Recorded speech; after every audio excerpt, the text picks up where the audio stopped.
La prima volta che ho messo piede nei depositi delle collezioni civiche museali di Castelfranco Veneto, nel 2018, la mia attenzione è stata subito rapita da un oggetto particolare, frammentario, ossia un frammento di spada tardo medievale o pieno medievale, con questa elsa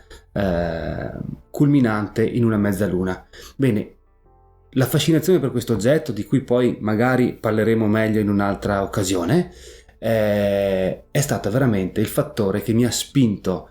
a esplorare sempre meglio i depositi di Castelfranco Veneto. È interessante osservare che parliamo non di un museo, ma dei depositi di collezioni civiche museali. E infatti la storia del museo di Castelfranco è una storia assai particolare. Il nostro museo è un deposito, condizione piuttosto singolare all'interno anche semplicemente del territorio veneto, dove tutte le città dal finire dell'Ottocento si sono dotate di musei civici nei quali raccogliere, custodire, raccontare l'identità civica della singola città. A Castelfranco il museo ha avuto invece un andamento molto, molto irregolare, con degli alti e dei bassi fino all'attuale situazione. Bisogna dunque ricostruire innanzitutto questa storia, la storia del Museo Civico di Castelfranco, ed è una storia che parte, non a caso, da un oggetto molto singolare, anzi unico, ed è un prestigioso volume in grande formato che nel 1895 il medico chirurgo castellano Giovanni Bordigioni commissionò al famosissimo editore, stampatore e fotografo veneziano Ferdinando Ongania. Era un volume nel quale veniva raccolta per la prima volta tutta l'opera di Giorgione, non serve dire, il nume tutelare di Castelfranco Veneto. Bene, in apertura di quel volume si legge che questo stesso volume venne commissionato in onore dell'incipiente museo comunale fondato nell'anno 1889 dal dottor Francesco Marta. Dunque questa è la prima data concreta che noi troviamo per la storia del Museo di Castelfranco, 1889, e rimanda a Francesco Marta, sindaco di Castelfranco Veneto, nonché primo conservatore di quel museo. In realtà, se noi cerchiamo altre fonti, si troverà che del museo di Castelfranco si inizia a parlare un po' prima, già nel 1885, quando in occasione dell'Esposizione Nazionale di Torino si fece richiesta nel 1884 al comune di Padova di trasmettere alcuni cimeli risorgimentali di area veneta. Il comune di Padova chiese al comune di Castelfranco se avesse a disposizione cimeli di questa natura, ed è così che il comune di Castelfranco raccolse, per iniziativa del sindaco Francesco Marta, alcuni di questi materiali risorgimentali e li mandò all'Esposizione nazionale di Torino. Quando questi materiali tornarono e il comune di Padova chiese se il comune di Castelfranco fosse interessato a donarli a Padova, il comune di Castelfranco disse non se ne parla, e da allora iniziò a ragionare su una sede idonea per custodire questo e altro materiale che sarebbe poi arrivato nei decenni successivi. Così, mano a mano che il materiale veniva ad aggiungersi a questo primo nucleo, si individuò una sede idonea nelle sale dell'ex convento dei Padri Serviti. Fu lì che ebbe sede il primo museo civico di Castelfranco. Seguono poi i primi conservatori. Dopo il chirurgo Giovanni Bordigioni fu la volta nel 1913 di Elia Favero, un nome importantissimo nella storia della cultura di Castelfranco, finché con lo scoppio della prima guerra mondiale il Museo Civico di Castelfranco incontrò il suo primo stop. Venne disallestito, smantellato, e le opere in parte seguirono l'amministrazione a Guastalla, in Emilia, dove l'amministrazione si era trasferita per ripararsi dai bombardamenti della prima guerra mondiale, e parte vennero invece dislocati in altri locali. Solo dopo la guerra, nel 1922, il museo venne riallestito, ma dove? In Casa Pellizzari, quindi nell'attuale sede del Museo Casa Giorgione.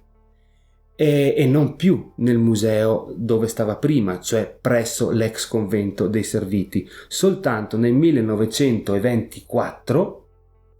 si decise di fare un passo avanti e di rifondare sarebbe da dire, un museo civico a Castelfranco e di fondare una biblioteca. Entrambi gli istituti, in due sedi diverse, vennero inaugurati il 7 novembre 1926 e qui il museo si ritrovò ancora nell'ex convento dei Serviti. Siamo dentro l'età fascista, si incrinano i rapporti tra il conservatore storico del museo Elia Favero e la situazione e il milieu politico del momento, e il museo inizia un suo lento declino che arriva infine a ridosso della seconda guerra mondiale, quando il museo viene ancora smantellato, dopo che tuttavia nel 1942, dopo un incarico dato di conservatore al professor Giampaolo Bordignon Favero, il comune aveva appositamente acquistato i locali del Monte di Pietà, l'attuale sede della biblioteca comunale, per porvi il museo civico. Se non che, una volta conclusa la seconda guerra mondiale, del museo civico di Castelfranco non si parlò più e rimasero appunto soltanto i depositi, quei depositi nei quali io nel 2018 sono entrato curioso e attento. Nel frattempo, però, da allora in avanti, la sedimentazione degli oggetti d'arte e degli oggetti di cultura, per così dire, all'interno delle civiche collezioni museali sono andati avanti. Così che al giorno d'oggi noi ci troviamo ad avere una collezione piuttosto cospicua di materiali eterogenei che compone perlomeno raggiunge un 13 nuclei di materiali. Potremmo ricordare dalle collezioni naturalistiche, quindi rocce, minerali, fossili, conchiglie, le collezioni ceramiche del Fondovaro e le collezioni delle antiche ceramiche di provenienza archeologica locale, una splendida collezione lapidaria proveniente appunto dal vecchio chiostro dei Serviti, la collezione di armi, la collezione dei dipinti con oltre 500 opere che vanno dal XVI al XX secolo, collezione di stampe antiche, collezione di disegni, collezione di sigilli,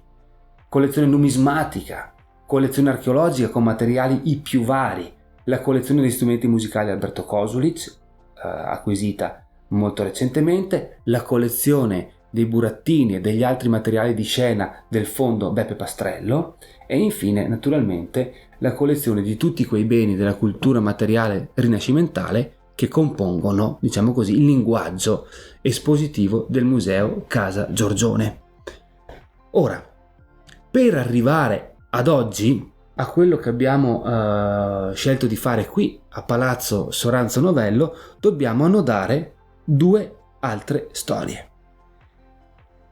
La prima storia è quella del luogo di Palazzo Soranzo Novello e la seconda storia è quella della Banca Popolare di Castelfranco Veneto, che in questa stessa sede ebbe una lunga vicenda. Cominciamo da Palazzo Soranzo Novello. Palazzo Soranzo Novello, come dice il nome, attenendoci per ora alla prima indicazione, che è quella della famiglia Soranzo, venne eretto per volontà di una delle più prestigiose e più antiche famiglie in seno al patriziato veneziano, famiglia che aveva dato i natali, oltre che ad innumerevoli magistrati, un doge, banchieri, eccetera, aveva dato vita proprio a una grande famiglia patrizia di enormi sostanze. Ora, i Soranzo, fin dal XIV secolo, dall'inizio anzi del XIV secolo, avevano investito cospicui patrimoni nell'acquisto di terreni nel territorio della Castellana, in particolare nell'area di Sant'Andrea oltre il Muson. Proprio in quel contesto, intorno alla metà del Cinquecento, venne costruita la loro celeberrima villa, la Soranza, in cui si trovavano gli affreschi di Paolo Veronese, ma anche poi di Giovanni Battista Zelotti e di Anselmo Canera. Non si limitarono però i Soranzo ad investire in terre e ad investire in campagna, essi acquistarono terreni anche all'interno come si può dire, dell'emergente nucleo urbano di Castelfranco Veneto, facendo costruire innanzitutto delle case in Borgo Pieve, acquistandone poi delle altre, e infine, probabilmente già nel corso del 300, proprio nella Bastia Nuova, quasi faccia a faccia con l'edificio simbolico più significativo del castello, ossia la torre civica che più tardi avrebbe ospitato l'orologio e il leone della Repubblica di Venezia. Ecco, lì edificarono il nucleo primigenio di Palazzo Soranzo Novello, un edificio piuttosto umile, in linea con gli altri edifici della Bastia, che però avrebbe poi incontrato un'importante ristrutturazione nel corso del 400, anzi sul finire del 400, quando Palazzo Soranzo Novello divenne, sui modelli insomma che possiamo immaginare anche ritrovare anche nella città di Treviso, questo edificio più slanciato, innalzato in altezza, avanzato sulla strada con degli alti portici eleganti e slanciati, e con un cortiletto sul retro che dava luce ai luoghi, diciamo, posteriori di questo palazzo. Ora, il palazzo venne così realizzato nel 300, risistemato nel tardo 400 e poi ancora a metà 600 avrà una ristrutturazione che comunque non ne altererà minimamente gli assetti architettonici, e infine una straordinaria ristrutturazione di inizio e metà 700, quando il palazzo Soranzo passò alla famiglia Novello. Passando il palazzo alla famiglia Novello, famiglia di cui poi diremo il motivo per cui si era interessata proprio a questo palazzo, divenne quello che noi oggi vediamo. I portici slanciati del Rinascimento vennero abbassati, scomparvero i mezzanini, si crearono delle sale e degli androni più sfarzosi, e prese forma appunto il palazzo che noi oggi vediamo, con tanto di stemma gigante della famiglia Novello nel centro, nel cuore della simmetrica facciata che ricorda molto dei linguaggi architettonici di Francesco Maria Preti, il grande architetto castellano, che proprio tra fine 7 e inizio 8 insomma riqualificò il volto della città. Ma dicevamo dei Soranzo. Perché? Perché accanto alla proprietà di Palazzo Soranzo, fin dal 400, questa famiglia di notai originari da Bassano, in Novello, aveva iniziato a radicarsi patrimonialmente nel territorio di Castelfranco e nella città di Castelfranco. Essi avevano acquisito la dimora accanto alla dimora dei Soranzo, trasformandola anch'essi sul finire del 400, siamo proprio lì sul volgere del 400 nel 500, in cui essi sistemarono questa dimora. Abbiamo degli atti notarili che parlano anche dell'acquisto delle colonnine per la loggetta rinascimentale che ancora è visibile a Palazzo Soranzo Novello, e fecero effettuare con tutta probabilità all'interno nella parte sommitale del porticato esterno l'affresco Sacra Conversazione, che è uno dei pilastri di questa iniziativa culturale che stiamo provando a raccontare. L'affresco datato 1496 e che con tutta probabilità venne fatto realizzare proprio dai Novello nel momento in cui procedettero alla riqualificazione della loro dimora. Riqualificazione che quindi si affiancò, anche se le famiglie avevano profili sociali completamente diversi, a quella dei patrizi veneziani Soranzo, e che poi infine nel 700 i Novello avrebbero provveduto ad acquistare il Palazzo Soranzo. Il motivo era appunto questa vicinanza che dava loro l'agio di concepire una costruzione unica. Ora, senza addentrarci poi nelle successive vicende patrimoniali di questo edificio, è il caso di ricordare come appunto inizi proprio qui la seconda storia. 1875, Banca Popolare di Castelfranco Veneto. Inizia la storia di un istituto creditizio bancario